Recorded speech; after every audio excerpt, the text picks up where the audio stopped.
Online classes चल रही है, तो बच्चों को लेकर इस समय एहतियात बरतना कितना ज़रूरी है और क्या कुछ मेजर प्रिकॉशंस हम बोल सकते हैं इस समय बच्चों को लेकर करने चाहिए? देखिए, ये एजम्पशंस हैं कि हो सकता है कि अगर इसके बाद भी एहतियात ना बरते जाएं या वायरस में कोई बदलाव आए और एक और लहर आ सकती है और उस लहर में लोगों को ये अप्रीहेंशन है या डर है कि क्योंकि बच्चे ही रह गए हैं जिनको तब तक वैक्सीन नहीं मिल पाएगी, तो ये बातें इसलिए आ रही हैं। बट इसका ऐसा कोई भी कोई पक्का प्रमाण नहीं है कि ऐसा हो सकता है, लेकिन सही बात यह है कि हमें इसके लिए तैयार रहना चाहिए। और बच्चों के बारे में अगर हम बात करें तो बच्चों के लिए अभी ये उनके माँ बाप को समझाना ज़्यादा ज़रूरी है कि जो बच्चे अभी इतनी देर से जो घरों के अंदर बैठे हैं, अपना स्कूल अटेंड कर रहे हैं, ऑनलाइन टीचिंग में जा रहे हैं और काफ़ी अवेयर भी हैं कोरोना को लेके, तो फिलहाल अब इस माहौल में जब एक वायरस जो है बाहर जिसका कि एरोसोल से ड्रॉपलेट जो इन्फेक्शन से उसका जो ट्रांसमिशन है काफ़ी ज़्यादा है, तो फिलहाल मुझे लगता है कि अभी पेरेंट्स को बच्चों को घर से बाहर ग्रुप में खेलने के लिए अभी अलाउ नहीं करना चाहिए। और अगर उनके घर में अगर कोई आता है, बाहर से कोई आता है, तो उन लोगों से भी बच्चों को थोड़ा अलग रखें तो बेहतर है। ये भी मैं आपको बताना चाहूँगा कि 2 साल से ऊपर के बच्चों को आप ये जो मास्क है ये पहना सकते हैं। 2 साल से कम में एडवाइस नहीं है क्योंकि उसके कुछ उसके रिस्क भी हो सकते हैं, लेकिन 2 साल से ऊपर के जो बच्चे हैं उनमें माँ बाप को चाहिए कि वो अपने बच्चों को सिखाएं कि मास्क कैसे पहनना है, सही तरीके से कैसे पहनना है, खास तौर से जब वो अगर कहीं उनको बाहर जाना पड़ता है या उनके घर में अगर कोई बाहर से कोई आदमी आता है, तो ऐसा रिस्क परसेप्शन के ऊपर ये सही वक्त है कि बच्चों को भी पता होना चाहिए कि मास्क का क्या पर्पज़ है और इसको सही तरीके से क्या पहनना है। और फिलहाल घर के बाहर ग्रुप में जो बच्चे खेलते हैं, घर से बाहर पार्क में खेलते हैं, बाहर जाते हैं, वो सारी जो एक्टिविटीज़ है फिलहाल उसका अभी टाइम नहीं है, उसके लिए उनको वेट करना चाहिए। बिल्कुल सर, वही कॉल्स का सिलसिला शुरू हो चुका है, कॉल्स भी ले लेते हैं। हेलो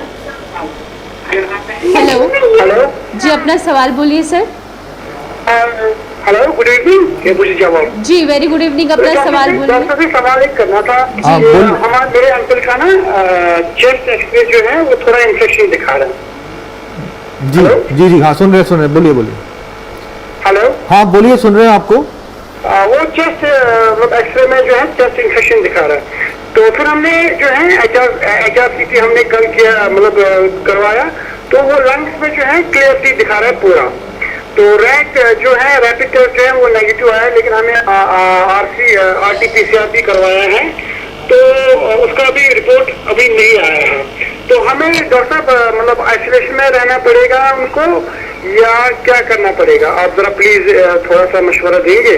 देखिए, आप मुझे पहले ये बताइए कि जो मरीज है उसको लक्षण क्या है आज की डेट में, क्या तकलीफ है? लक्षण कुछ नहीं, लक्षण ओनली मतलब जो है वो मतलब बॉडी एक है फ्रॉम लास्ट 10 डेज, और बीपी जो है वो थोड़ा हमसे मतलब थोड़ा लोअर साइड में था, तो 2-3 दिन से जो है वो मतलब 110/80 आ रहा है।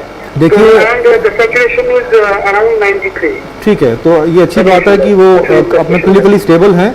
तो जैसे कि आपने कहा कि आपने उनका RT-PCR का सैंपल दिया हुआ है और उसका रिजल्ट जो है अवेटेड है, तो मैं आपको ये कहना चाहूँगा कि पेशेंट को फिलहाल बाकी लोगों से अलग रखें, उनको आइसोलेशन में रखें और जो पहले रिजल्ट जो टेस्ट का है उसको आने दें।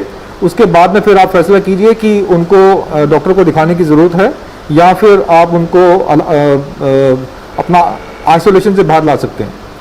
अच्छा डॉक्टर साहब, मैंने जैसे अर्ज किया पहले कि जो HRCT जो हमने करवाया कल यानी यस्टरडे, तो वो मतलब पूरा क्लियर दिखा रहा है कि देयर इज नथिंग, लंग्स पूरे क्लियर है। ठीक है, अच्छी बात है कि अगर वैसे तो आपको ये आपको किसी ने डॉक्टर ने कहा था या आपने अपने आप करवाया? नहीं डॉक्टर साहब, ठीक है, तो अच्छी बात है कि कई बार देखिए थोड़ा लंग्स में कुछ मतलब इन्फेक्शन दिखा रहा है। देखिए, अगर 10 दिन हो चुके हैं तो ये जो इन्फेक्शन उनको पहले 10 दिन पे हुआ होगा, अब वो डिक्लाइन की तरफ है, वो कम होते हुए मुझे लगता है कि वो कम हो रहा है, तो घबराने की बात नहीं है। बट फिर भी पहले आप सैंपल का जो दिया है उसका रिजल्ट का वेट कर लीजिए, उसके रिजल्ट के बाद में आपको क्लैरिटी होगी कि आगे क्या करना है, कि इनको तब तक जो है इनको आइसोलेशन में रहने दीजिए। ठीक है doctor, thank you very much. Welcome. तो बिल्कुल जिस तरीके से उन्होंने बोला कि इन्फेक्शन है, वही बहुत सारे लक्षण जो है, और ये कह सकते हैं अभी इस समय जो साइंटिस्ट है वो भी रिसर्चर जो हैं ये बीमारी ऐसी है कि हर रोज़ इसका कुछ ना कुछ नया खुलासा होते हुए नज़र आ रहा है।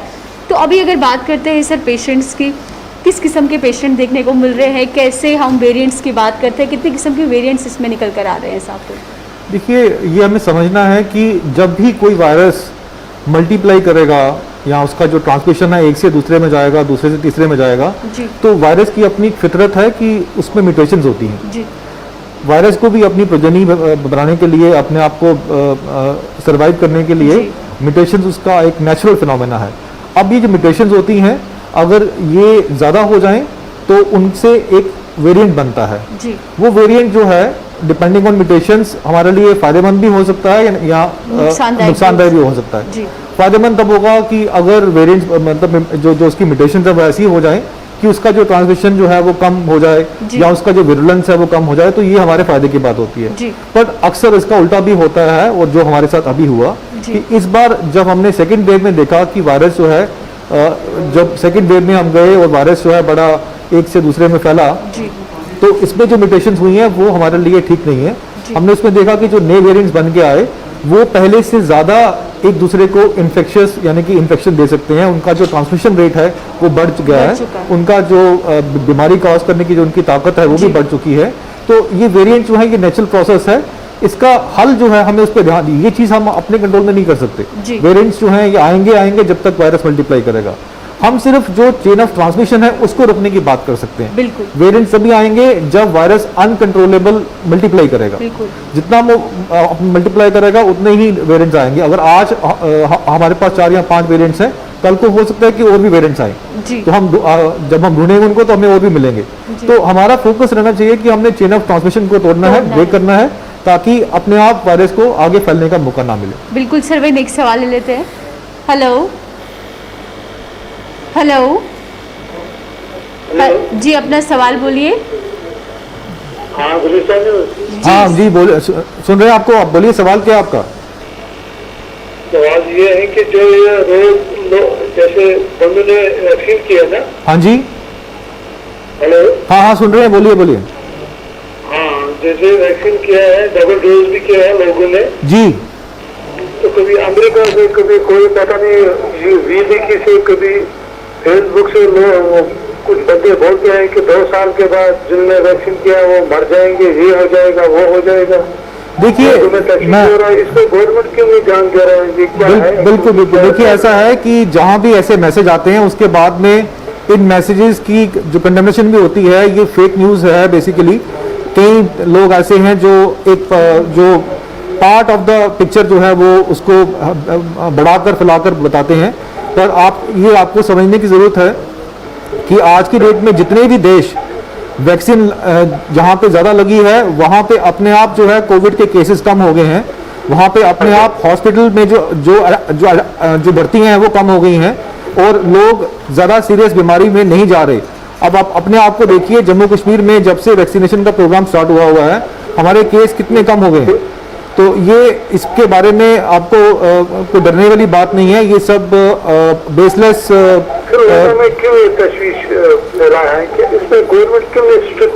मुझे लगता है कि इसके बारे में आप जल्दी ही गवर्नमेंट से भी जो है फॉर्मल जो कम्युनिकेशन है वो आ जाएगा। लेकिन फिलहाल आपको मैं यही बताना चाहूँगा, एश्योर करना चाहूँगा, ये सब बेसलेस बातें हैं। और उन्हीं जो मैसेजेस में यहाँ पे ये ऐसे मैसेज आते हैं वहाँ पे इनके काउंटर एक्शन भी आते हैं। और हमें साइंस पे बिलीव करना चाहिए और हम जो इसके वैक्सीन के नतीजे हैं वो हमारे सामने हैं। कोई नोबेल प्राइज होता है, कोई बोलता मैं नोबेल प्राइज हूँ, मैंने ये बोला कि ये देखिए सभी को अपने की प्रॉब्लम हो जाएगी। इन्होंने किसी से मशवरा नहीं लिया था उसका। देखिए, सभी को अपनी बात कहने का हक है, सभी को अपनी बात कहने का हक है। कम से कम WHO को इसको बिल्कुल, मुझे लगता है बहुत जल्दी इस पे बयान आ जाएंगे। कोई अपनी मर्जी से, कोई पता नहीं यूट्यूब पे आता है, कोई फेसबुक पे आता है, कोई लोगों के अंदर बड़ी सिबतें बेचारे फंस गए। कुछ लोग करते हैं, कुछ लोग जो करते हैं वो भी टेंशन में, जिनने नहीं किया वो भी टेंशन में। मैं बिल्कुल लगता है कि इसका सबसे सही जो जवाब है वो यही है कि आपकी आंखों के सामने केसेस कैसे कम हो रहे हैं और जो वैक्सीन ले रहे हैं वो बीमार नहीं हो रहे, उनको ज़्यादा सीवियर डिजीज नहीं हो रही। तो मुझे लगता है कि ऐसे मैसेज को अवॉइड करें और जो सच है, जो हकीकत है, उस पर ध्यान दें हम। जी तो बिल्कुल जिस तरीके से इनका ये सवाल है, सोशल मीडिया पे जो नेगेटिविटी है, जिस तरीके से हम इस पे पहले भी चर्चा कर चुके हैं कि जो बुरी खबरें हैं वो ज़्यादा तेज़ी से फैलती है, जिसपे अब प्रशासन भी स्ट्रिक्ट एक्शन लेता हुआ दिखता हुआ नज़र आ रहा है। और अगर इस प्रकार से, अगर इसमें हम कहीं समझ सकते कि 1% सच्चाई भी होती तो आज जम्मू कश्मीर का युवा इतना इसमें पार्टिसिपेशन नहीं लेता, जबकि लेता हुआ नजर आ रहा है साफ तौर पर। सोशल मीडिया के फ़ायदे भी हैं, नुकसान भी हैं। वही है कि ऐसे जो मैसेज होते हैं ये फियर और पैनिक क्रिएट कर सकते हैं जी। लेकिन देखिए, मैंने कई बार बताया है कि 1.5 साल पहले जब 1.25 साल पहले जब कोविड स्टार्ट हुआ था, तकरीबन 250 वैक्सीन के ऊपर काम शुरू हुआ था जी। 250 वैक्सीन के ऊपर हर देश से रिसर्च शुरू हुई, उस पर काफ़ी सारे ट्रायल्स हुए, एक्सपेरिमेंट हुए। उसके उन ट्रायल्स के ऊपर WHO की निगरानी थी, जो देशों की अपनी जो साइंस जो उनकी जो वहाँ पे सोसाइटीज़ होती हैं उनकी निगरानी थी, और अल्टीमेटली हमारे पास 8 या 10 वैक्सीन ही पहुँचे जी। इतना राइगोरियस ये ट्रायल चले हैं वैक्सीन के जो, और इतने फास्ट चले हैं 1 साल में। इसका मतलब यही है कि वैक्सीन की जो सेफ्टी है वो हम सब के लिए सबसे इम्पोर्टेंट थी। बिल्कुल। हर देश ने अपने पूरी सेफ्टी जो नॉर्म्स थे वो फॉलो किए कि अल्टीमेटली जो भी वैक्सीन बनती है वो सब जनता के लिए सेफ होनी चाहिए, और इसके रिजल्ट हमारे सामने हैं। हम 1.25 साल से इस वैक्सीन का वेट कर रहे हैं, और हमने जब से ये वैक्सीन शुरू हुई है हमने इसके रिजल्ट देखे हैं कि कोई भी जो मेजॉरिटी ऑफ लोग 99.9 लोग जो % जो लोग हैं जिन्होंने दोनों शॉट्स लिए हुए हैं, प्रॉपर्ली लिए हुए हैं, उनको सीवियर डिजीज नहीं होती। कईयों को हो सकता है कि उनमें कोई कोमॉर्बिडिटी हो, कोई और बीमारी हो, तो केस टू केस वेरी करता है, पर मेजॉरिटी ऑफ केसेस में वैक्सीनेशन ने लोगों को कोविड की सिवियरिटी से बचाया है। ये हम अपनी स्टेट में भी देख रहे हैं, हमने अपने देश में भी देखा है, और हमने उन कंट्रीज में देखा जिसमें 2nd, 3rd या 4th वेव्स भी जो है वो आकर चले भी गई है, और वो कंट्री साफ तौर पर ये कहती हुई नजर आ रही है कि अब हमारे मुल्क का हर एक नागरिक वैक्सीनेट है, तो हमें अब किसी प्रकार की चिंता करने की जरूरत नहीं है। इसमें चैलेंजेस हैं, नए वेरिएंट्स आ रहे हैं, उसके लिए भी जो बूस्टर वैक्सीन पे काम हो रहा है, तो हमें साइंस को फॉलो करना चाहिए, साइंस को ट्रस्ट करना चाहिए, और फिलहाल ऐसे बेसलेस र्यूमर्स के ऊपर ध्यान नहीं देना चाहिए। बिल्कुल सर, नेक्स्ट कॉल ले लेते हैं। Hello hello hello. तो बिल्कुल जिस तरीके से वैक्सीनेशन को लेकर बात कर रहे थे हम, जहां ये भी बात करते हैं काफ़ी सारे वेरिएंट्स इसके दिखने को आ रहे हैं, लेकिन वहां पे अभी भी सवाल यही है कि जितने प्रिकॉशंस हम लेंगे, ज़्यादा से ज़्यादा दवाइयों की तरफ जाएंगे, ज़्यादा से ज़्यादा इसकी जानकारी हासिल करेंगे, लेकिन बात वही आती है कि प्रिकॉशंस लेना कितना ज़रूरी है, एहतियातों को बरतना कितना ज़रूरी है, और कोविड एप्रोप्रिएट बिहेवियर की जो हम बात करते हैं वो इस समय हमारी टॉप प्रायोरिटी पे होना चाहिए। तो जब वायरस अपना रवैया बदलता है तो इंसान को भी अपना डिफेंस बदलना चाहिए जी। वायरस ने अपनी स्ट्रेटजी बदली है, उसने अपना वेरिएंट तैयार किया, वो वेरिएंट पहले से ज़्यादा इन्फेक्शियस है। अब ये भी समझ में आ रहा है कि वो एरोसोल ट्रांसमिशन से फैलता है, 10 मीटर की दूरी तक आपके एरोसोल्स रह सकते हैं और वो बाद में वहाँ किसी को इन्फेक्ट कर सकते हैं। तो ये सब जो नया जो हमें जानकारी जो प्राप्त हो रही है, इसी के बेसिस पे फिर अब नई गाइडलाइंस भी बनती हैं। अब क्यों हम डबल मास्किंग की बात कर रहे हैं, वो इसीलिए कर रहे हैं कि हमने भी अपनी जो सेफ्टी है, अपनी जो प्रोटेक्शन है, क्योंकि वायरस का जो एंट्री रूट है वो नाक के मुंह ही है, यहाँ से जो मेजर आपका जो रूट ऑफ एंट्री वायरस का वो इस जगह से है। तो हमने एक मास्क की जगह पे डबल मास्क की बात कर ली, तो हम भी अपनी सेफ्टी को वैसे ही बढ़ा रहे हैं।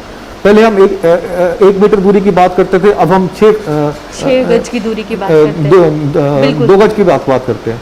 तो रिस्क के बढ़ने के साथ साथ में हम भी अपना जो प्रोटेक्शन लेवल है उसको वैसे ही बढ़ा रहे हैं। बिल्कुल। हैंड हाइजीन का रोल इतना स्पष्ट हो चुका है कि हम जितना बार बार अब जो भी हमारी दिनचर्या है, जैसा भी हम काम करते हैं, दफ्तर में काम करते हैं, दुकान में काम करते हैं, ऑफिस में काम करते हैं, हॉस्पिटल में काम करते हैं, जितना जितना हमारा रिस्क है कोविड को लेके किसी चीज़ को टच करने से, उसके हिसाब से आप ये प्रैक्टिस जो फॉलो कर सकते हैं। और सबसे बड़ी बात कि आज भी ये चीज़ सबसे ज़्यादा इम्पोर्टेंट है कि हमने जब हम बात करते हैं कि शहर में कर्फ्यू लगा हुआ है, लॉकडाउन लगा हुआ है, तो इसका एक ही मतलब है कि सरकार आपको कह रही है कि घर से बाहर नहीं आना। अगर आपको ज़रूरत है, अगर आप एलिजिबल हो आने के लिए, कोई आपको काम है तो आप आइए, अदरवाइज आप घर में बैठिए। ये चीज़ लोगों को समझने की ज़रूरत है कि अभी भी आप जो चीज़ घर से मैनेज कर सकते हैं, पढ़ाई मैनेज कर सकते हैं, दफ्तर का काम घर से कर सकते हैं, तो वो अभी करिए। अभी लेजर के लिए, घूमने फिरने के लिए, या बोर हो गए हो तो घर से बाहर निकले, पार्क में चले जाए, वो टाइम अभी नहीं आया हुआ है, उसके लिए वक्त कीजिए। जब आपका ये हालात ठीक होंगे, केस कम हो जाएंगे, तो अपने आप ही लॉकडाउन खुलेगा और धीरे धीरे हम जो अपनी एक्टिविटीज़ को रिज्यूम कर सकेंगे। बिल्कुल सर, वही नेक्स्ट सवाल ले लेते हैं। तो बिल्कुल बहुत ज़रूरी है इस तरीके के एहतियातों को बरतना, और साथ ही साथ जिस तरीके से आप कह रहे हैं कि जितना असरदार ये वायरस होता रहेगा उतने ही प्रिकॉशंस लेना, या हम कह सकते हैं जैसे बदलाव आए मास्क को लेकर बात करते हैं या तमाम चीज़ों को लेकर रोकथाम लगा दी गई है कि इन पर अब ख्याल रखना बहुत ही ज़रूरी है। तो वही नेक्स्ट सवाल ले लेते हैं सर। हेलो हेलो हेलो हेलो जी मैम, अपना सवाल बोलिए। हेलो जी सवाल बोलिए मैम अपना। हेलो बोलिए, आप सुन रहे हैं, आपको सवाल बोलिए अपना। हाँ जी सर, मेरा ये क्वेश्चन है कि जो जैसे कोविड पेशेंट को फ्रूट दे सकते हैं, अगर दे सकते हैं तो कौन कौन सा फ्रूट है? फ्रूट देने में कोई मनाही नहीं है, जो भी वो खा सकते हैं, आराम से खा सकते हैं। आप उनको कोई भी फ्रूट दीजिए, कोई परहेज नहीं है फ्रूट का। फ्रूट दीजिए, खाना दीजिए, अपना प्रोटीन रिच खाना जो होता है वो दीजिए, उनको उनका हाइड्रेशन पे ख्याल रखिए, पानी दीजिए उनको। सर उनको ना बड़ी ज्यादा कफ हो रहा है, तो उसके लिए कोई बेटर मेडिसिन या फिर क्या कर सकते हैं उसके लिए हम? क्या क्या बोला आपने? खांसी बहुत ज्यादा हो रही है सर। कफ के लिए आप उनको जो अपने कफ सिरप होते हैं वो आप उनको दे सकते हो। आप उनको स्टीम उनको बोल सकते हैं करने के लिए। ये जो चीज़ें हैं ये सब जो है आपको इसमें काफ़ी हद तक आपको आराम देती हैं। ठीक है, thank you so much.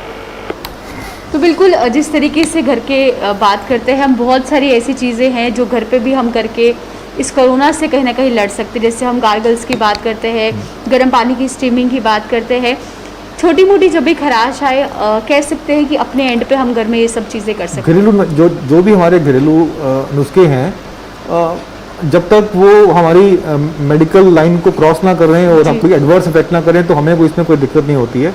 Gargle हो गया, ये स्टीम लेना हो गया, एक हद तक, और एक मेडिकल एडवाइस के आपके मतलब अंडर ली जाए तो इसमें कोई हर्ज नहीं है। कई दवाइयाँ भी ऐसी हैं जो मतलब अपने विटामिन्स हैं या ऐसे टॉनिक्स हैं वो भी ले सकते हैं।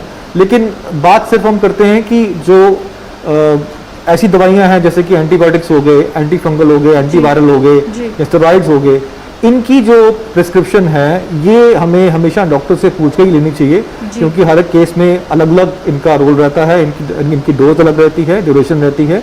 तो इन दवाइयों का जो हमने देखा जो मिसयूज है उसके कारण बाद में पेशेंट को भी दिक्कत होती है और डॉक्टर को भी बाद में हॉस्पिटल में दिक्कत होती है। तो ये दवाइयां जो हैं इनको लेने से पहले अभी भी हम इनको दोबारा बोलते हैं कि सेल्फ मेडिकेशन जो है वो ना करें, डॉक्टर से पूछ के राय लेके, टेलीफोन से बात कर सकते हैं, काफ़ी सारी हेल्पलाइंस हैं, उनसे पूछ के मशवरा करके ही ये दवाइयाँ ली जाए। बिल्कुल वही बात ही आती है कि सेल्फ मेडिकेशन नहीं करना है। और वही साथ ही साथ जैसे घर में गार्गल्स वगैरह की बात करते हैं, किसी हद तक अगर आपको माइनर सा लगता है कुछ, ये असरदार बिल्कुल रहते हैं, तो वो चीज़ें हम कर सकते हैं। लेकिन तमाम ऐसी मेडिसिन जो आपको लगता है कि बिना डॉक्टर के नहीं लेनी चाहिए, तो अपने एंड पे उन्हें बिल्कुल भी नहीं लेना चाहिए। तो वही नेक्स्ट सवाल ले लेते हैं। हेलो हेलो हेलो हेलो तो वही सर, जिस तरीके से बच्चों की हमने बात की है, बहुत सारे बच्चे जो है, बहुत सारे ऐसे मामले भी देखे गए जिसमें बच्चों में भी कोरोना के जो लक्षण हैं वो पाए जाते हैं। बच्चों की बात करते हैं किस तरीके से इफेक्टिवनेस इनका बढ़ता है, क्योंकि बच्चों की बात करते हैं, क्या बच्चों में इम्यूनिटी इतनी स्ट्रॉन्ग होती है, या हम कह सकते हैं कि उनकी इम्यूनिटी भी कमज़ोर होती है? किस प्रकार से देखा जा सकता है उन्हें कि ये इन्फेक्शन डायरेक्टली उन्हें एक हार्मफुल इफेक्ट पहुंचाता है या धीरे धीरे उन पर काम करना शुरू?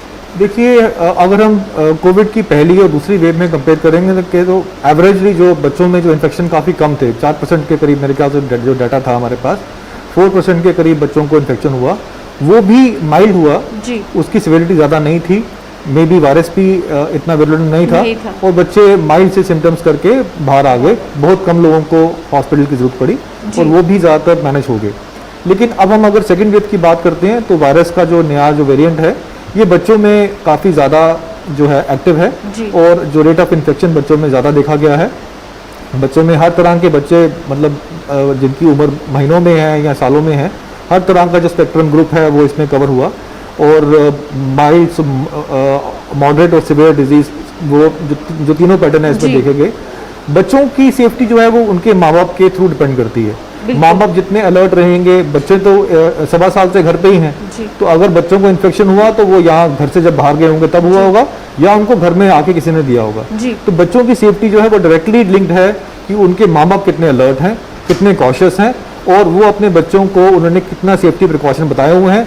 कोविड अप्रोप्रिएट बिहेवियर की हम अगर बात करते हैं तो क्या उन्होंने अपने बच्चों को बताया हुआ है कि हमने मास्क कब पहनना है, हमने हाथ क्यों साफ करने हैं, सोशल डिस्टेंसिंग क्या होती है। तो ये वक्त मुझे लगता है आज दोबारा ज़रूरी है कि इस माहौल में हम अपने बच्चों को बार बार इस चीज़ को उनको बताते जाएं कि वो अपना गार्ड स्लो ना करें।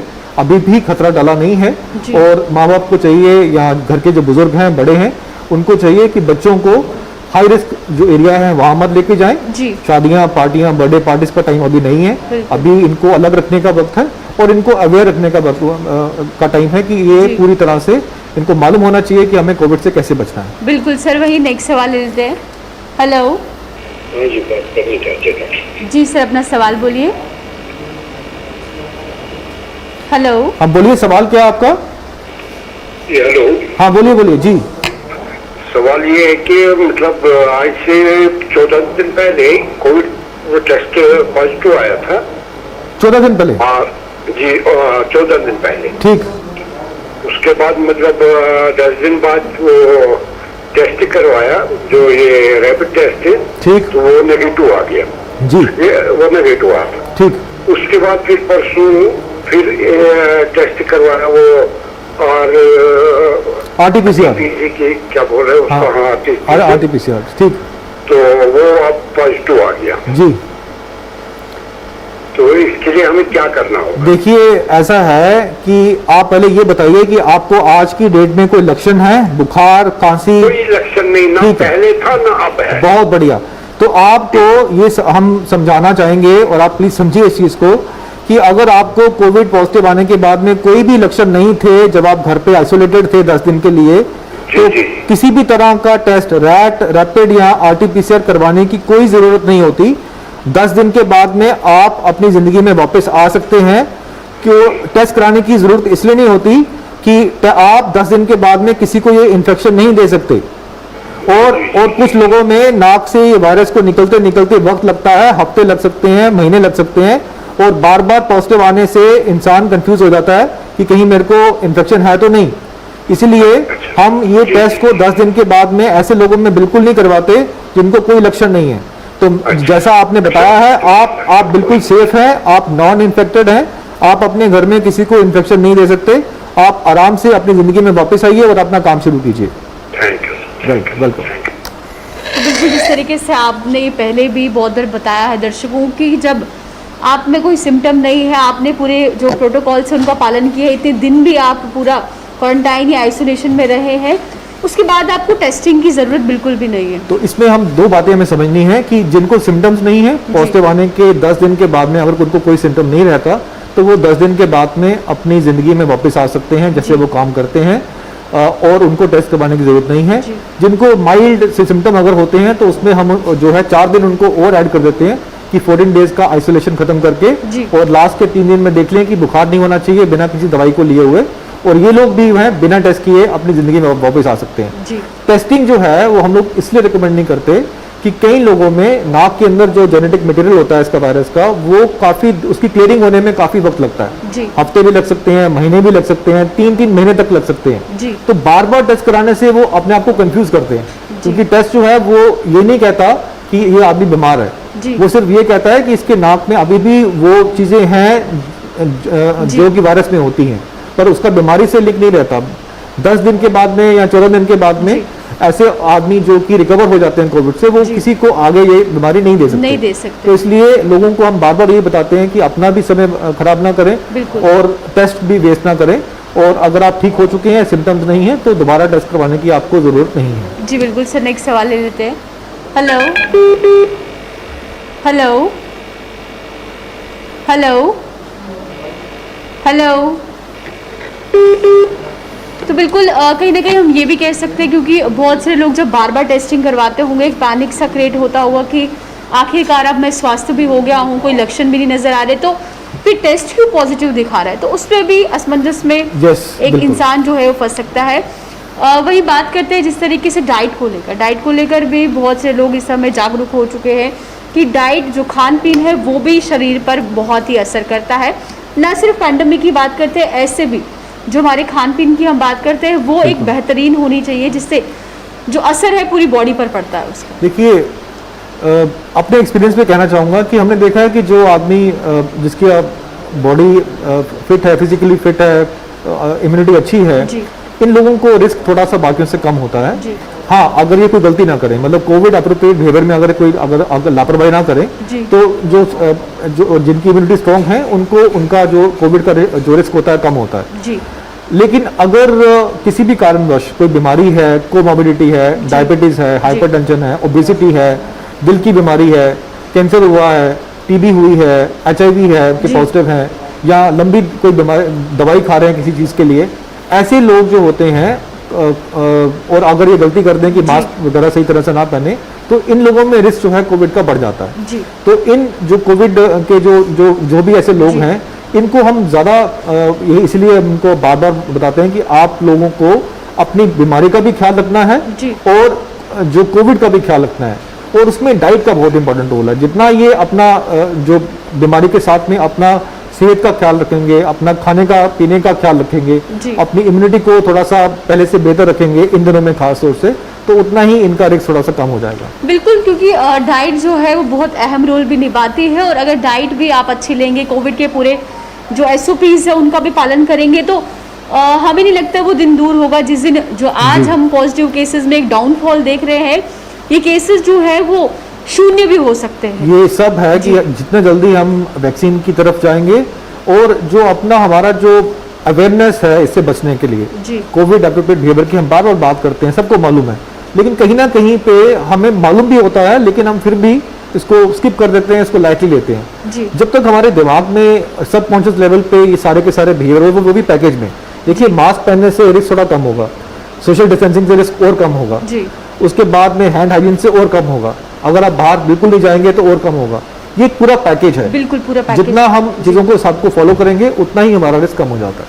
तो बिल्कुल वही जिस तरीके से तमाम ये SOPs का पालन करना या स्वस्थ रहना और खान पीन को लेकर बहुत ज़रूरी है, इस समय हम ख्याल रखें। और जो हम ये चीज़ें देख रहे हैं कि ये बीमारी कैसे फैल रही है, इतनी हार्मफुल है, उससे पैनिक क्रिएट कर रहे हैं, या बहुत सारी इमेजेस ऐसी फॉरवर्ड करते रहते हैं, उससे अच्छा अगर हम अपनी डाइट पे ध्यान दें, या ये सोचें कि डाइट कैसे लेनी है, कोविड का एप्रोप्रिएट बिहेवियर कैसे फॉलो करना है, तो बहुत हद तक हम कह सकते हैं एक तो माइंड से भी आप रिलैक्स होंगे, जो एक नेगेटिविटी का माहौल बना है वो भी कम होगा, घर में जो पैनिक क्रिएट हुआ है उसमें भी कहीं ना कहीं एक हद तक जो है हम कह सकते हैं कि अच्छी चीज़ें जो है वो देखने को मिल सकती है। तो बिल्कुल वही, अब समय हो चुका है एक छोटे से ब्रेक का, तो जल्द लौटते हैं ब्रेक के बाद।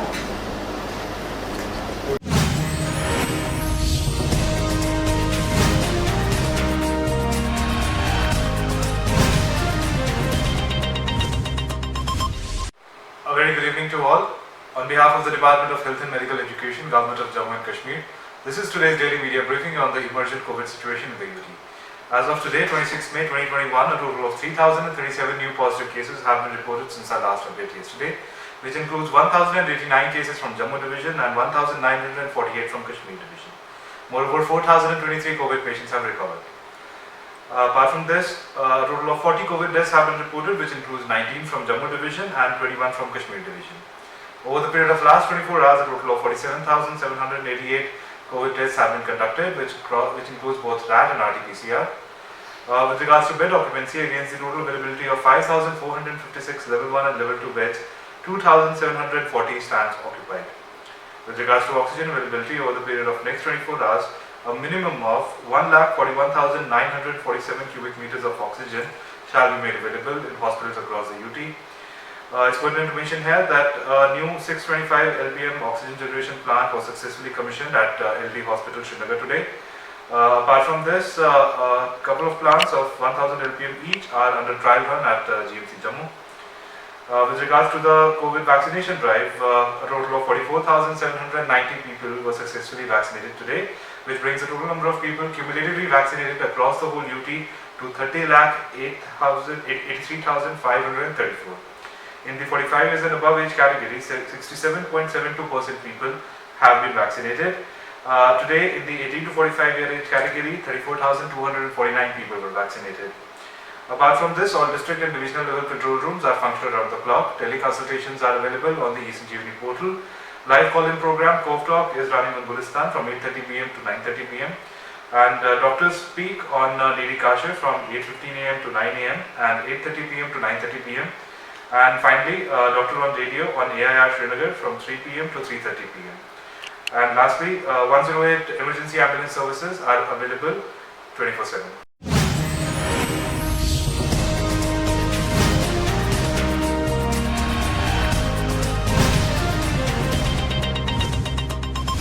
तो बिल्कुल जिस तरीके से हम बात कर रहे थे कि वेरिएंट्स की भी बात की, खान पीन की भी बात की है, और वैक्सीनेशन को लेकर अगर बात करते हैं, वैक्सीनेशन की ड्राइव इस समय बहुत ही बेहतरीन चल रही है।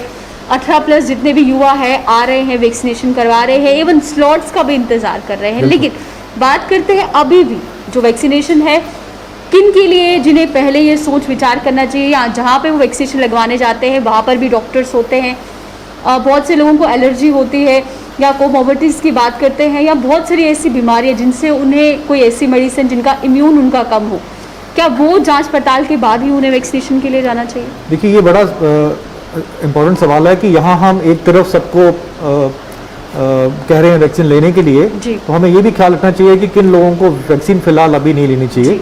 तो सबसे पहले उसमें कि जो भी ऐसे लोग हैं जिनको अभी कोविड हुआ है, या वो हॉस्पिटल में भर्ती हैं, या वो होम आइसोलेशन में हैं, और ऐसे लोगों में जो एडवाइजरी है वो ये कहती है कि इन लोगों को कोविड के ठीक होने के बाद में कम से कम 3 महीने का वेट करना है। 3 महीने के बाद में ये अपना पहला डोज लगा सकते हैं। अगर पहला डोज लगा लिया हुआ है, उसके बाद में कोविड होता है, तभी इनको पहले ठीक होना है और उसके बाद में 3 महीने का वेट करना है। साथ ही साथ में अगर इनको कोई ऐसी बीमारी हुई है, कोई सर्जरी है, या कोई और इन्फेक्शन हुआ है जिसके कारण या तो ये हॉस्पिटलाइज्ड हैं, या ये कोई दवाई ले रहे हैं, या बीमार हैं, इनको सिम्टम्स हैं, तो पहले इनको उस बीमारी से पूरी तरह से रिकवर करना है, ठीक होना है। उसके बाद फिर से इनको कम से कम 3 महीने का गैप लेके वैक्सीन लेनी है। और इस बारे में इनको कई बार ये भी सवाल आता है कि क्या हम 3 महीने तक सेफ रहेंगे कि नहीं रहेंगे। तो मैं आपको ये भी बताना चाहूँगा कि कोविड-19 का जब इन्फेक्शन होता है तो बॉडी में नेचुरल इम्यूनिटी भी आ जाती है, जो काफ़ी देर तक, महीने, 2 महीने, 3 महीने, 4 महीने तक भी आदमी को री इन्फेक्शन से बचाती है। तो इसलिए ये 3 महीने का जो गैप है, इसमें इनको घबराने की जरूरत नहीं है। इनको ठीक होने के बाद में अपना वेट करना चाहिए, फिर वैक्सीन लेना चाहिए। दूसरी बात है, वो लोग जिनको किसी तरह की सीरियस एलर्जी की हिस्ट्री है, कि खाने से, किसी चीज़ से, कोई दवाई से, इन लोगों को भी हम ये राय देते हैं कि वो पहले अपने ट्रीटिंग डॉक्टर से मशवरा करने के बाद ही वैक्सीन उनको लेना चाहिए। और तीसरा जो है वो है कि जो प्रेग्नेंट वुमेन है, अभी तक जो हमारे पास जो इंफॉर्मेशन है, हमारी जो दोनों जो वैक्सीन हम जो भारत में दे रहे हैं, इनका कोई भी ट्रायल इनमें नहीं हुआ है। हम भी इसके ऊपर वेट कर रहे हैं कि एडवाइजरी क्या आती है। फिलहाल इनको भी हम कॉशन देते हैं, हालांकि बाहर की जो बाकी वैक्सीन हैं वो लोग ले रहे हैं अपने डॉक्टर की एडवाइस से। तो ये 3 ऐसे मेन कंडीशन जिनमें मैं चाहूँगा कि लोगों को पता होना चाहिए कि इसमें कॉशन की ज़रूरत है। बिल्कुल सर, वही सवाल ले लेते हैं। हेलो हेलो जी, अपना सवाल बोलिए। हाँ जी सवाल बोलिए, क्या सवाल है आपका? सुन रहे हैं हम आपको, बोलिए। जी, मुझे ये क्वेश्चन पूछना था कि मैं श्रीनगर से बात कर रहा हूँ, मेरा नाम उमर है। जी बोलिए उमर जी, ये बोलिए। पूछना था कि मैं एंजियोएडेमिया पेशेंट हूँ। मुझे ना बाज़ वक़्त स्वेलिंग हो जाती है, आईज में, नोज में, हाथों में, different parts of the body swelling हो जाती है। ठीक। तो उसके लिए मुझे ये पूछना था कि जो भी ब्लड फंगस है, वाइट फंगस का कहा जाता है, और I am also diabetic patient जी, तो क्या मतलब मुझे क्या एहतियात करना चाहिए इसके लिए, क्या एहतियात देखिए इसके लिए आपको सबसे इम्पोर्टेंट जो चीज़ है, आपको अपना जो शुगर लेवल है उसको कंट्रोल करना है। आपको अपना जो ब्लड शुगर है वो आपको बार बार आप जब भी आप उसको टेस्ट करते होंगे तो आपको कंट्रोल करना है। उसका लेवल जो है वो ज़्यादा नहीं रहना चाहिए ऑन एन एवरेज। जो और जब आप उसको टेस्ट करते हैं अगर वो बड़ा है, डॉक्टर मेरा फास्टिंग में 130 to 140 रहता है और रैंडम 160 to 170 रहता है। बस यही चीज़ है कि इसमें कंट्रोल चाहिए बेसिकली। जो भी ये फंगस होते हैं जिनको हम अपॉर्चुनिस्टिक फंगस कहते हैं, ये उन्हीं को अटैक करते हैं जिनमें जो आपका ये जो इम्यूनिटी होती है वो किसी भी कारण कम हो। और डायबिटीज, अनकंट्रोल डायबिटीज उसका एक हाईएस्ट मतलब रिस्क फैक्टर है। तो आपके केस में आपको अपना शुगर कंट्रोल में रखना है, अपना खाने पीने का ख्याल रखना है। और फिलहाल मैं आपको ये भी एडवाइस करूंगा कि बाहर जब आप जाते हैं वो तो आप मास्क पहनते होंगे, पर कहीं डस्ट वगैरह यहाँ होती है, यहाँ पे धूल मिट्टी होती है, वहाँ भी आप मास्क पहन के रखें और अपने आप को इस फंगल के जो स्पोर्स होते हैं उनके इन्फेक्शन से बचाएं। बिल्कुल, जिससे इनका सवाल था वही बहुत सारे लोग इस मिथ में जी रहे हैं कि ये फंगस जो है कोरोना के बाद आया है। क्या ये फंगस अब देखने को मिला है, क्योंकि कलर्स में डिवाइड कर दिया है, येलो ब्लैक हो या वाइट हो? देखिए ये एक मिथ है। हम लोग ये चीज़ बार बार बता रहे हैं कि ब्लैक फंगस हो, ब्राउन फंगस हो, येलो फंगस हो, ब्लू फंगस हो, बड़े सारे फंगस हैं, बहुत सारे फंगस हैं। ये ब्रॉडली सारे के सारे अपॉर्चुनिस्टिक फंगस होते हैं जो हम पहले भी देखते आए हैं। अमूमन जो कैंसर के मरीज होते हैं, जिनको जो कैंसर की बीमारी होती है, उनको हमने दवाइयाँ दी होती हैं, उन लोगों में ये फंगस पहले भी हम देखते आए हैं। और भी जो पेशेंट होते हैं जिनका किडनी ट्रांसप्लांट हुआ या कोई ऐसी सर्जरी हुई जिसके बाद में उनकी जो इन्फेक्शन से लड़ने की ताकत कम हो जाती है, उन पेशेंट्स को ये पहले भी अटैक करते आए हैं, आज भी कर रहे हैं, आगे भी करेंगे। तो ये नया नहीं है फंगस, ब्लैक फंगस हो, व्हाइट फंगस हो, येलो फंगस हो, ये सब के सब हमारे नॉन एंटिटीज हैं और इनकी मैनेजमेंट हम पहले भी कर रहे हैं और आज भी करेंगे। तो हमें बस ये कोविड के माहौल में हमें इस चीज़ का ख्याल रखना है कि इस फंगस के जो रिस्क फैक्टर हैं उनसे बचना है। तो कोविड में हमने जब बात करते हैं हम सेल्फ मेडिकेशन की, एक सबसे बड़ा रीज़न हमें अब समझ में आ रहा है कि जो लोगों ने घर पे बैठ के माइल्ड केसेस में स्टेरॉइड अपनी मर्जी से लेने शुरू कर दिए, उसके बाद में ये भी देखा गया कि इंडिया में जो है डायबिटीज हिडन है। 40% लोगों को पता ही नहीं होता कि उनका शुगर जो है वो नॉर्मल लेवल में नहीं है। तो ऐसे लोग जब ये दवाइयाँ लेते हैं और अपना शुगर का कंट्रोल नहीं रखते हैं, उनका शुगर बढ़ जाता है, तो वो हाई रिस्क कैंडिडेट्स बन जाते हैं ऐसे फंगस के लिए। तो इस समय अवेयरनेस, इसमें डरने की बात नहीं है। फंगस मैं मानता हूँ कि ये लीथल फंगस है, डैमेज करता है, लेकिन हमें बात करनी है इसके लक्षण पहचानने की और इसकी प्रिवेंशन से। ये हो ही ना हमें उसकी तैयारी करनी चाहिए, हमें पता होना चाहिए कि हम इससे कैसे बचें। तो बात वही आ जाती है कि आपने बिना प्रिस्क्रिप्शन के अपनी मर्जी से सेल्फ मेडिकेशन नहीं करनी। एंटीबायोटिक्स हो गए, एंटी फंगल्स हो गए, स्टेरॉइड्स हो गए, ये आप अपने आप आपने नहीं लेने हैं, आपको डॉक्टर की राय लेनी है कि आपको ज़रूरी है कि नहीं। और दूसरा ये है कि आपको अपना शुगर जो है वो कंट्रोल में करना है। Uncontrolled sugar is a biggest risk factor for this fungus. बिल्कुल वही, क्योंकि इस समय सोशल मीडिया की बात करें, घर परिवार में बात करें, तो फंगस को लेकर काफ़ी चर्चा में है कि आखिरकार ये फंगस जो है कोरोना के बाद दिखने को मिल रहा है। और बहुत से लोगों का ये भी सवाल है, क्या ये एक जन से दूसरे जन में फैल सकता है, क्योंकि मोस्टली कम्युनिकेबल डिजीजेस जो हैं वो 1% टू अनदर पर्सन फैलते हैं। देखिए ये मैं इसको विस्तार में बताना चाहूँगा। देखिए ये फंगस जो है ये हर जगह होता है, ये पूरी जगह पे ये फैला होता है।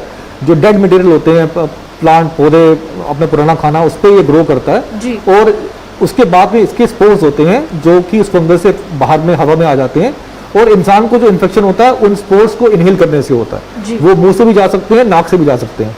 इसीलिए जो इसके मैक्सिमम लक्षण जो होते हैं वो हमारे चेहरे के आसपास ही रहते हैं। अब ये जो स्पोर्स हैं इसके, इनसे बचने के लिए हम क्या कर सकते हैं? हम इनसे मास्क पहन सकते हैं। जो घर में काम लगा होता है, डस्टिंग होती है, कहीं जगहों पे काफ़ी ऐसी फैक्ट्रीज होती है यहाँ पे काफ़ी डस्ट होता है, वहाँ मास्क पहनना चाहिए। अगर कोई कोमॉर्बिड है और किसी को डायबिटीज़ है, उसको अपने शुगर का ख्याल रखना चाहिए।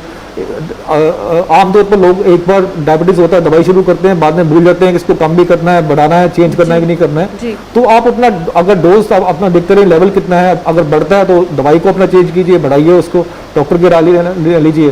तो शुगर कंट्रोल इसका की है। मास्क पहन के फिलहाल ऐसे रिस्क जो आपके एरियाज हैं वहाँ से बचिए। और एंटी फंगल जो हम लोग अपनी मर्जी से ले लेते हैं, एंटीवायरल जो हम ले लेते हैं, एंटीबायोटिक्स जो ले लेते हैं, ये सब कहीं ना कहीं हमारी इम्यूनिटी को अफेक्ट करते हैं और ऐसे जो इन्फेक्शन से प्रोन करते हैं। फिर हम बात करेंगे इसके लक्षण क्या होते हैं। जैसे मैंने कहा कि स्पोर अगर जाएगा तो नाक से जाएगा या मुंह से जाएगा। तो जो भी इसके लक्षण होंगे वो नाक से शुरू होंगे, या आपको सर दर्द हो सकती है, नाक के अंदर क्रस्टिंग हो सकती है, नाक से ब्लड आ सकता है, डिस्चार्ज आ सकता है, ब्राउन कलर पे आपको आ सकता है, चेहरे पे चीक्स पे दर्द हो सकती है, उसके बाद में आंखें लाल हो सकती हैं, आंखों में स्वेलिंग हो सकती है, आंखें बाहर आ सकती हैं, बुखार हो सकता है, उसके बाद में आपका जो गम्स हैं, दांत हैं, यहाँ पे दिक्कत हो सकती है। तो ये जो लक्षण हैं इनको हमने लाइटली नहीं लेना, खासकर ऐसे माहौल में। इनमें से अगर कोई भी चीज़ ऐसी होती है तो इमीडिएटली डॉक्टर से कंटेक्ट कीजिए और अपना जो हिस्ट्री है, मेडिकल हिस्ट्री है, उसको देखते हुए इन चीज़ों को अपने आप को चेक कीजिए। बिल्कुल, अगर इस प्रकार के कोई भी लक्षण दिखते हैं, जैसे इस समय हम कह रहे हैं कि सबसे पहले अगर आपको लगता है बुखार ज़्यादा दिनों तक रह रहा है या खांसी है, जुकाम है, कोविड का टेस्ट ज़रूर कराइए, उसे छुपाइए नहीं। तो वहीं पर अगर बात करते हैं जैसे कोमॉर्बिडिटीज़ है या डायबिटीज़ का पेशेंट है, या उन्हें इस प्रकार के लक्षण रह रहे हैं, तो उन्हें भी डॉक्टर के साथ समय समय पर ये बताना बहुत ज़रूरी है। तो वहीं पे सर नेक्स्ट कॉल ले लेते हैं। Hello hello hello hello. तो बिल्कुल ये चीज़ भी देखने वाली बात है कि इस समय जहाँ हम एंजाइटी की बातें कर रहे हैं, क्योंकि बहुत सारे केसेस जो हैं वो देखने को मिलते हैं और इस समय माहौल ऐसा है कि चाहे बच्चे हो, बुज़ुर्ग हो, किसी भी उम्र के हम व्यक्ति इस समय ले लें, वो सारे इस समय घरों में हैं मोस्टली। अगर हम बात करते हैं पॉपुलेशन की, तो इस समय दिमागी तौर पर आपको मेंटली तौर पर प्रिपेयर रहना कितना ज़रूरी है, खासकर छोटे बच्चों के साथ और उन बुज़ुर्गों के साथ, और ख़ास तौर पर जिनके घर पे इस समय पेशेंट है, कि उन्हें इस प्रकार की खबरें मत दिखाइए जहाँ पे ब्लैक फंगस, येलो फंगस, वो भी कहीं ना कहीं मानसिकता पर एक बहुत बड़ा इम्पेक्ट करता है। कोविड-19 की बीमारी में जो एक मेंटल जो डैमेज है वो अनप्रेसिडेंटेड है, और हम इसके देख रहे हैं कि लगातार इसके जो रिजल्ट्स आ रहे हैं, जो फिगर्स आ रही हैं, वो अलार्मिंग हैं जी। ये अपने आप में एक पेंडेमिक है, इस स्केल पे जो है हमने देखा नहीं कभी भी। तो ये हर एक घर में मुझे लगता है कि जो भी मरीज हैं या बाकी बुजुर्ग हैं, जो भी वल्नरेबल पॉपुलेशन है, यानी कि जो बुजुर्ग हो गए, छोटे बच्चे हो गए, उनका ज़्यादा ख्याल रखने की ज़रूरत है। हमने अपने बुजुर्गों को 1 साल से बंद करके रखा हुआ है। बच्चे जो हैं वो एक अलग से माहौल में पढ़ाई कर रहे हैं, जो उनको स्कूल का जो टच है वो बंद हो गया हुआ है, उनका जो दायरा है, जो उनकी फिजिकल एक्टिविटी है वो रुक गई हुई है। तो जाहिर है इन सब के लॉन्ग टर्म इफेक्ट तो कहीं आएंगे। मैं यही कहना चाहूँगा कि जो लोग भी हैं ऐसे माहौल में जो अंदर बैठे हुए हैं, नेगेटिविटी और जो पॉजिटिविटी, इन दोनों का उनको मालूम है। जो भी चीज़ उनको बेटर फील करके दे सकती है, जो जहाँ पे उनमें पॉजिटिविटी आ सकती है, बच्चे जो हैं उनको अपनी स्किल्स पे उनके माँ बाप उनको ध्यान दें, कोई नई चीज़ सीखें। हम अक्सर छुट्टियों के लिए मतलब नॉर्मल लाइफ में इंसान तरसता है छुट्टियों के लिए। पहली बार इतना है कि छुट्टियां इतनी हैं कि खत्म नहीं हो रही, अब लोग बाहर निकलने की बात कर रहे हैं। ये वक्त है कि इंसान अपने उन सारी जो उनकी ख्वाहिशें होती हैं, किसी को कोई शौक है, बुक्स पढ़ने का शौक है, कोई स्किल है, कोई अपना सीखना है, कोई चीज़ सीखनी है, ये वो वक्त है कि अपनी जो एनर्जी है उसको चैनलाइज करें, वो करें जो वो इतने सालों तक नहीं कर पाए।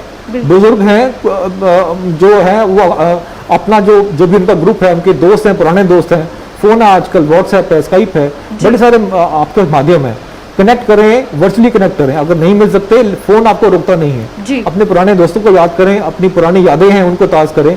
बच्चे जो हैं वो नई चीज़ सीखें, किताबों से बाहर, हाथ से कुछ जो भी चीज़ें जो आपकी स्किल जो होती हैं, स्किल डेवलपमेंट की बात करते हैं, उन पर ध्यान दें, अपने आप को एंगेज करें। और पेरेंट्स का बड़ा रोल है कि वो एनकरेज करें अपने एल्डर्स को भी और अपने बच्चों को भी, क्योंकि वो खुद जो है वो शायद कहीं बाहर जाके काम करते होंगे, वो खुद भी जो है वो बाहर निकलते होंगे, पर जो हमारे ये वल्नरेबल जो लोग हैं घरों में, इनको चाहिए और जो बाकी लोगों को चाहिए कि इनको कंस्ट्रक्टिवली एंगेज रखें ऐसी चीज़ों में, ताकि इनका वो ध्यान नहीं जाए और जो भी नेगेटिविटी है जो कोविड की। बिल्कुल सर, वही नेक्स्ट सवाल लेते हैं। हेलो हेलो हेलो जी, अपना सवाल बोलिए सर। हाँ जी, बोलिए, क्या सवाल है आपका? मेरा सवाल ये है कि मास्क जो पहनते हैं ना, हाँ जी वो आप कितना दिन पहन सकते हैं? देखिए, वो सवाल डिपेंड करता है कि आप कौन सा मास्क पहनते हैं। अगर तो आप जी कौन सा मास्क पहनते हैं आप? फिटनेस से बोल रहा हूँ, N95। देखिए, N95 जो मास्क होता है ये रीयूजेबल नहीं होता। ये आप 1 दिन या 2 दिन या 3 दिन तक पहन सकते हो। 1 दिन पहनने के बाद आप इसको धूप में रख दीजिए और उसके बाद में इसको पहन सकते हैं। लेकिन ये ख्याल रखिएगा कि अगर ये गीला हो जाए कि आपने बस अपना पानी से या एक्सक्रीशन से, तो इसकी जो एफिकेसी है वो कम हो जाती है। तो आप बेहतर है कि अगर आप जो कपड़े के जो ट्रिपल लेयर के मास्क आते हैं और साथ में जो सर्जिकल मास्क आते हैं, वो आपके लिए ज़्यादा रिकमेंडेड है, क्योंकि उसमें सांस भी आप आराम से ले सकते हैं और कपड़े का मास्क जो है आप धोने के बाद में उसको रीयूज भी कर सकते हैं। वो धो के इस्तेमाल कर सकते हैं, यूज कर सकते हैं। कपड़े का मास्क आप धोने के बाद में उसको धूप में सुखाने के बाद में रीयूज कर सकते हैं, लेकिन सर्जिकल मास्क और N95 जो है ये रीयूज नहीं कर सकते, नहीं करने चाहिए। ठीक है, थैंक यू मैडम। वेलकम। तो बिल्कुल मास्क को लेकर भी बहुत अहम रोल निभाते हैं, क्योंकि मास्क में भी लेयरिंग अब शुरू हो गई है। इससे पहले सर्जिकल मास्क पहनते थे, अब कपड़ों का मास्क पहनना शुरू किया गया है।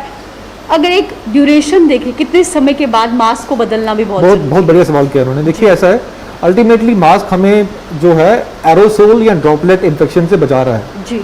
ड्रॉपलेट इन्फेक्शन जो होता है उसमें जो वायरस है वो पानी की छोटी छोटी बूंदों में कैद होता है और वो अक्सर 1 मीटर की दूरी तक जाती हैं, वो नीचे बैठ जाती हैं। एरोसोल जो है 5 माइक्रोन का साइज है, जो काफ़ी दूर तक जा सकता है, तकरीबन 10 फुट तक, और वो काफ़ी देर तक हवा में रह सकता है।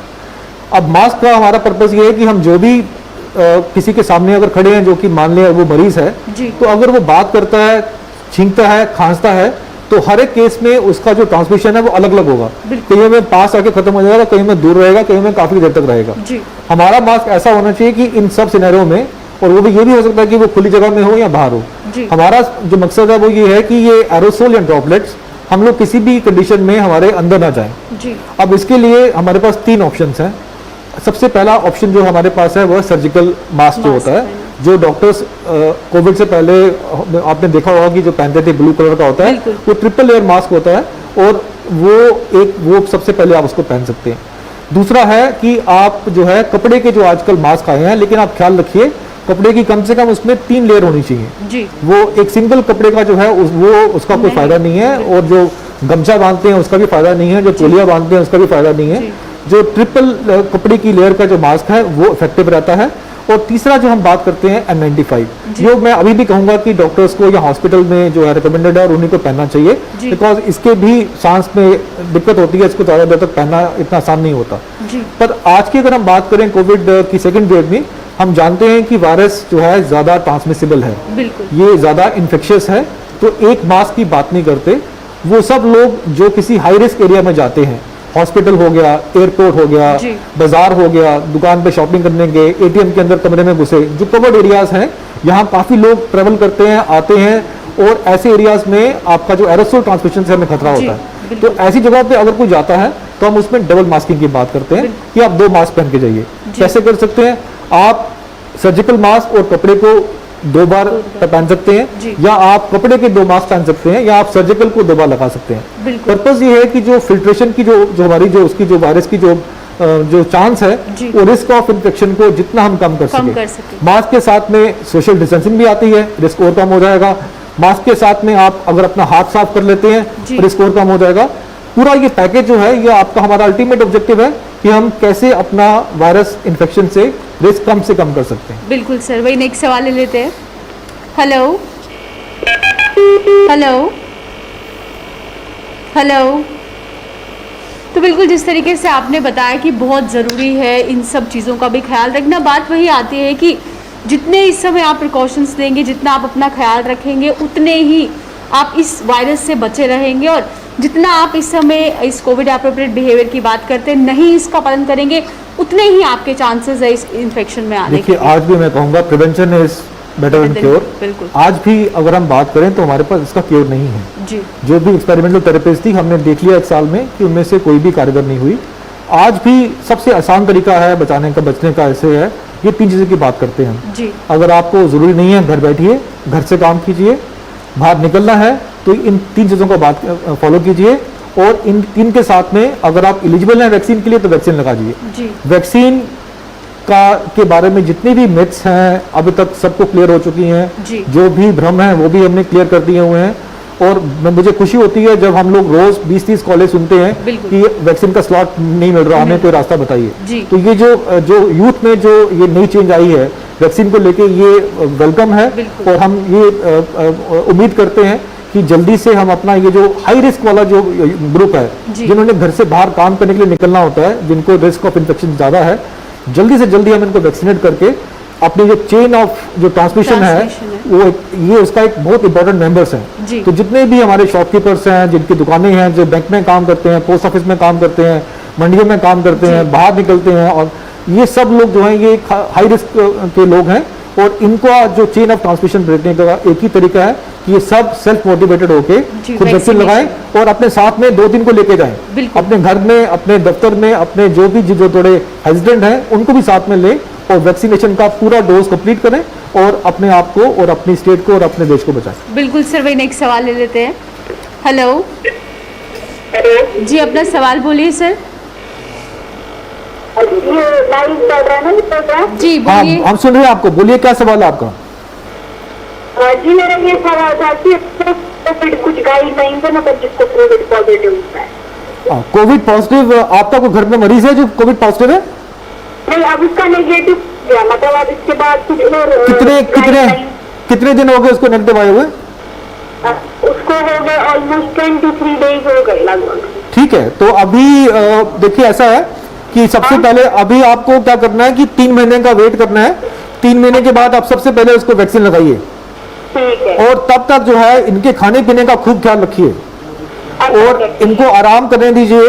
धीरे धीरे अपना जो जिंदगी है इनकी वो उसमें आराम से धीरे धीरे आए और अपने खाने पीने का बोलिए वो मास्क लगा के उसको फैमिली के साथ बैठना या मास्क के बगैर? मास्क लगाना है इनको, मास्क इनको अभी भी लगाना है और उसके साथ साथ में आपने इनका खाने पीने का ख्याल रखना है। इनकी ताकत जो है वो धीरे धीरे वापस आएगी और जैसे ही ठीक होंगे 3 महीने के बाद में आपने इनको वैक्सीन लगवानी है, बहुत जरूरी है वो। जी ठीक है। वहीं बात करते हैं कोई अस्थमा का पेशेंट है, उन्हें पहले ही ब्रीथ इन ब्रीथ इनहेल एक्सेल करने में बहुत दिक्कत आती है। अगर वो इस महामारी में आते हैं, कोविड के शिकार होते हैं, सबसे पहले हम ये कहते हैं कि जो भी होम आइसोलेशन में है उन्हें सेपरेट होना पड़ेगा। क्या उनके केस में भी ये कंपल्शन है कि जिस सेपरेट रूम में है वो वहाँ मास्क लगा बिल्कुल कर बिल्कुल बिल्कुल। कोई भी देखिए जो आइसोलेशन है ना, आइसोलेशन जो है ये आदमी करता है अपने घर वालों के लिए, बिल्कुल। अपनी फैमिली के लिए। जी। वो तो खुद पॉजिटिव हो गया हुआ है, उसको तो इन्फेक्शन है ही है, जी। वो धीरे धीरे ठीक होगा। लेकिन जब हम आइसोलेशन की बात करते हैं तो हमारा मकसद क्या है? हमारा मकसद है चेन ऑफ ट्रांसमिशन को तोड़ना, कि वो अपनी बीवी को ना दे वायरस, वो अपने बच्चों को ना दे, वो अपने घर वालों को, अपने जो माँ बाप को ना दे। ट्रांसमिशन जो पॉजिटिव आदमी है वो अपनी फैमिली के लिए करता है और कोई भी बीमारी हो, कोविड में अगर कोई पॉजिटिव आता है उसको 10 दिन के लिए आइसोलेट करना ही करना है। उसका रीजन ये है कि रिसर्च कहती है कि 9 या 10 दिन के बाद में अगर कोई आदमी ठीक हो जाता है जिसमें लक्षण नहीं रहते हैं तो वो उसके बाद में अपने आप से किसी दूसरे को ये वायरस ट्रांसमिट नहीं कर सकता। हमारा पर्पस कोविड का जो है सबसे पहले है कि हमने इसका जो फैलाव है, जो इसका ट्रांसमिशन रोकना है, उसके लिए आइसोलेशन का जो बुनियाद है वो आपकी 10 दिन की है। अगर कोई जिनको सिम्टम होते हैं माइल्ड, उनमें हम इसको 4 दिन बढ़ा के और कर देते हैं, लेकिन पर्पज इसका ये है। तो आइसोलेशन जो है वो तो करनी करनी। बिल्कुल, तो हम कह सकते हैं उन्हें भी मास्क पहनना बहुत जरूरी है, ऐसा नहीं है कि अब वहाँ भी बात आती है सेफ्टी की। अगर उनके पास उस कमरे में कोई उनको कुछ देने के लिए आता है, सामान देने के लिए आता है, खाना देने के लिए आता है, कपड़े देने के लिए आता है, तो उनका फर्ज बनता है कि वो मास्क पहने और जो आता है उसको भी चाहिए कि वो अपनी सेफ्टी के लिए मास्क पहने। दोनों मास्क पहने और उनका रिस्क और कम हो जाएगा। बिल्कुल सर, वही नेक्स्ट सवाल ले लेते हैं। हेलो हेलो हेलो, जिस व्यक्ति से बात कर तो बिल्कुल बहुत ज़रूरी है, कोई भी कंडीशन हो, कैसे भी कंडीशन हो, उस समय मास्क आपने पहनना ही पहनना है, क्योंकि इसमें कोई बहानेबाजी जो है वो अब नहीं चल सकती। वही घर की बात करते हैं, मोस्टली जहाँ हम ये बातचीत करते रहते हैं कि एसीज लगे हुए हैं, वहाँ पे खिड़की दरवाजे बहुत कम घरों में खुले रहते हैं, तो कितना ज़रूरी है वो खिड़कियों को खोलना और ताज़ी हवा को लेना। देखिए कोविड के जो 3 जो कार्डिनल जो एडवाइजेज हैं, अब उसमें एक और ऐड होगी वैक्सीन। मैं अपनी तरफ से उसमें एक और ऐड कर देता हूँ, वो है वेंटिलेशन। इस माहौल में जब एक हाईली ट्रांसमिसेबल वायरस हमारे एनवायरनमेंट के अंदर है तो खास तौर से वो लोग जो कि किसी बिल्डिंग में काम करते हैं, किसी ऑफिस में काम करते हैं, या घरों की बात अगर हम करें, cross ventilation is a need of our. उसका मतलब ये है कि आप जिस भी कमरे में रहते हैं, चाहे आपका बेडरूम है, चाहे आपका डाइनिंग है, चाहे आपका लिविंग है, उसमें एक खिड़की खोल के रखें। एसी लगा है ना लगा है तब भी, आपका ऑफिस है, एक खिड़की खोल के रखें। आप किसी जगह जाते हैं, कोई मॉल वॉल है, उनकी जो एडमिनिस्ट्रेशन है वो ख्याल रखें कि उसके अंदर जो है हवा का जो फैलाव है वो रेगुलर रहे, जो पुरानी हवा बाहर जाए और फ्रेश हवा जो आए, और जो भी आपका वेंटिलेशन सिस्टम है वो भी इस तरीके से उसको एडजस्ट किया जाए कि क्रॉस वेंटिलेशन और जो सर्कुलेशन ऑफ एयर है वो आपकी रहे। घरों में भी ये जरूरी है। अगर आपका एसी भी अगर आपने ऑन किया हुआ है, एक विंडो खोलने से कुछ नहीं होता, आपकी सेफ्टी बढ़ जाती है। बिल्कुल सर, भाई नेक्स्ट सवाल ले लेते हैं। Hello hello hello hello hello जी, अपना सवाल बोलिए। मैम, बात कर रही डॉक्टर साहब। हाँ, हम सुन रहे हैं आपको, बोलिए सवाल क्या है आपका? मतलब सवाल ये है कि जैसे जैसे हेलो, हाँ हाँ बोलिए बोलिए, सुन रहे हैं। मैम सवाल ये है कि जैसे बोलिए बोलिए। जैसे मैम किसी लेडी ने वैक्सीन लगवाई, तो बिल्कुल वैक्सीन को लेकर लोग जो है काफ़ी अपना रुझान दिखा रहे हैं और अच्छी भी बात है, क्योंकि वैक्सीनेशन ही इस समय ऐसी हम कह सकते हैं एक मात्र कवच हमारे पास है जिससे हम अपनी बॉडी को सक्षम बना पाएंगे कि इस महामारी से लड़ पाए। देखिए, वैक्सीन की अगर हम हिस्ट्री में जाएं, वैक्सीन ही है जिसने हमें पोलियो से बचाया, स्मॉल पॉक्स से बचाया, मीजल्स से बचाया, हेपेटाइटिस से बचाया। तो ये एक टाइम टेस्टेड चीज़ है और मैं बार बार ये कहता हूँ कि पहली बार अनप्रेसिडेंटेड हुआ है कि 250-300 वैक्सीनों के ट्रायल में से आज हमारे पास फिल्टर होकर 10 वैक्सीन आई हैं। इतना हाई लेवल ऑफ जो रेगुलस जो लेवल था इसमें इसकी स्क्रीनिंग का, ये अपने आप में दर्शाता है कि वैक्सीन कितनी इंपॉर्टेंट है, सेफ वैक्सीन कितनी इंपॉर्टेंट है। और जितनी भी एजेंसीज हैं उन सब ने ये इसका ख्याल रखा है कि जो सही कैंडिडेट है, जो सेफ कैंडिडेट है, वही हम तक पहुंच पाए। मुझे लगता है कि हम उम्मीद करते हैं कि और नए कैंडिडेट्स भी आएँ ताकि जो वैक्सीन की शॉर्टेज है पूरे वर्ल्ड ओवर में वो थोड़ी सी कम हो, और जिसको भी जो भी एलिजिबल है इसके लिए, मुझे लगता नहीं है उसको अभी कोई शक होना चाहिए। जिसका नंबर आता है, जो भी इसके लिए एलिजिबल है, वो जल्दी से अपने आप को वैक्सीनेट करे और अपनी दोनों वैक्सीनें लगवाए। पूरा कंप्लीट इसका फायदा तभी है, आपके अंदर जो इसका पूरा रिस्पांस बनेगा एंटीबॉडीज का तभी बन पाएगा जब आप उस वक्त के अंदर में अपना दोनों जो डोजेज है वो ले और अपने आप को सेव करें। बिल्कुल सर, नेक्स्ट सवाल लेते हैं। हेलो मुझे डॉक्टर साहब से बात करते हैं। हाँ जी, बोलिए, क्या सवाल आपका, सुन रहे हैं आपको। जी, मेरा सर क्वेश्चन है, मेरी डैडी को सर कोविड था, he is a CKD patient और पार्किंसन डिजीज है जी मेरे डैडी को जी। तो सर उसमें उसके बाद उनका पॉजिटिव निकला जी, तो फिर उनकी सैचुरेशन लेवल डाउन हो गई जी, तो फिर उनको एडमिट कराना पड़ा। तो कुछ टाइम के बाद RT-PCR किया तो नेगेटिव आया जी। तो फिर उनको घर लाया सर, कंसल्टेटर पे भी रखा, तो कंसल्टेटर निकल गया सर, लेकिन एक तो उनमें नेगेटिविटी आई है, दूसरा सर उनको अनकॉन्शियस हो जाते हैं कभी कभी, जैसे उठने के बाद, सोने के टाइम, और मुंह में सर इतने छाले निकले। बिल्कुल ठीक ठीक। जितनी भी दवाई यूज की लेकिन छालों का कुछ वो खा ही नहीं पा रहे, बहुत ज्यादा पेन हो रही है मुंह में। ठीक ठीक। और सर उनको काफी अनकॉन्शियस हो रहे हैं जब भी उठते हैं, सोने के टाइम ठीक रह रहे हैं। देखिए, उनकी एज कितनी है सर? एज उनकी 76 है and he is also CKD और पार्किंसन डिजीज। देखिए, ऐसा है कि कोमॉर्बिड लोगों में कोविड थोड़ा सा ज्यादा परेशान करता है, ये एक हकीकत है। और एक मैं आपको और बात बताना चाहूंगा कि ऐसे लोग जो होते हैं जिनको कोमॉर्बिडिटी होती है, वो कोविड के बाद जब रिकवर भी कर जाते हैं तो एक सिंड्रोम होता है जिसको हम पोस्ट कोविड सिंड्रोम बोलते हैं। अक्सर देखा गया है बहुत से लोगों में, खास तौर से जो बुजुर्ग होते हैं जिनको कोई बीमारी ही रहती है, ऐसे लोगों में ठीक होने के बाद भी कोविड के कुछ लक्षण काफी देर तक रहते हैं। उनको कभी कभी बुखार आता है, कभी कभी उनको हल्की खांसी रह सकती है, कभी कभी छाती में दर्द रहता है, कभी कभी बदन में दर्द होती है, और कहीं ना कहीं उनका रेस्पिरेटरी सिस्टम और अपना कार्डियक सिस्टम और मस्कुलोस्केलेटल सिस्टम कभी कभी उनको परेशान करता है। ये चीजें जो है ये तो बहुत ज्यादा लग रही है, लेकिन उनके छालों की वजह से। हाँ, देखिए, इसमें थोड़ा सा आप पेशेंस रखिए। इन सब सिम्टम्स में जाने में वक्त लगता है। जितना आप उनका खाने पीने का ख्याल रखेंगे, उनकी इम्यूनिटी का ख्याल रखेंगे, उतने ही सिम्टम जल्दी ये जाएंगे। पर इसमें हफ्ते भी लग सकते हैं, इसमें महीने भी लग सकते हैं। अनकॉन्शियस हो रहे हैं, उसके लिए क्या करना चाहिए? क्योंकि हमारे ब्रेन भी करवाए तो देखिए, नॉर्मल है। थोड़ा सा स्टेबल होके उनका एक बार फिर से जो है पूरा उनका जो एग्जामिनेशन करवाइए। वो तो फोन पे पॉसिबल नहीं है, लेकिन थोड़ा सा उनको पहले स्टेबल होने दीजिए। अवेलेबल नहीं है, हर जगह पे ढूंढ रहा हूं, कोई अवेलेबल नहीं है। तो अभी फिलहाल आप उनको बाहर लेने का टाइम नहीं है। अभी आप उनको फिलहाल जो खाने पीने पे ख्याल रखिए, डाइट पे ख्याल रखिए, थोड़ा सा उनको रिकवर होने दीजिए, थोड़ा स्टेबल होने दीजिए। ये चीजें वक्त लेती है। तो ये बताइए सर, मुंह के छालों के लिए क्या करूं? बहुत दिक्कत हुई 10 दिन से, वो बहुत कुछ भी डाले तो मुंह जल रहा है उनका। देखिए, जिससे उनको फर्क है कम से। देखिए, उसके लिए जो है इनको आप लिक्विड डाइट दे सकते हैं। अगर खाना नहीं खा सकते हैं तो उनको लिक्विड जो हैं, जो ये जैसे कि आपका ये सूप वगैरह हो गया, ब्लैंड सूप होते हैं, वो दीजिए उनको। उसके बाद में आप उनको ये जो इलेक्ट्रोलाइट वाला जो होता है अपना जो पानी होता है, जो जूसेस होते हैं, वो उनको दीजिए। और थोड़ी देर के बाद में एक बार इनको कहीं आपको दिखाना पड़ेगा, क्योंकि ये एग्जामिन करना पड़ेगा। इसका फोन पे इसका हल नहीं मिल पाएगा आपको। एक बार उनकी जांच पूरी होनी चाहिए। और अल्टीमेटली आपको ये ख्याल रखना है कि जल्दी मत करें, ये चीज़ें वक्त के साथ जाएंगी ज़रूर, लेकिन वक्त के साथ जाएंगी। पोस्ट कोविड में चीज़ें होती हैं, थोड़ा सा जस्ट हैव पेशेंस। वेलकम। तो बिल्कुल सर, अब वही समय हो चुका है अलविदा लेने का, तो आपका बहुत बहुत शुक्रिया। तो मुझे और सर को दीजिए इजाज़त। नमस्कार।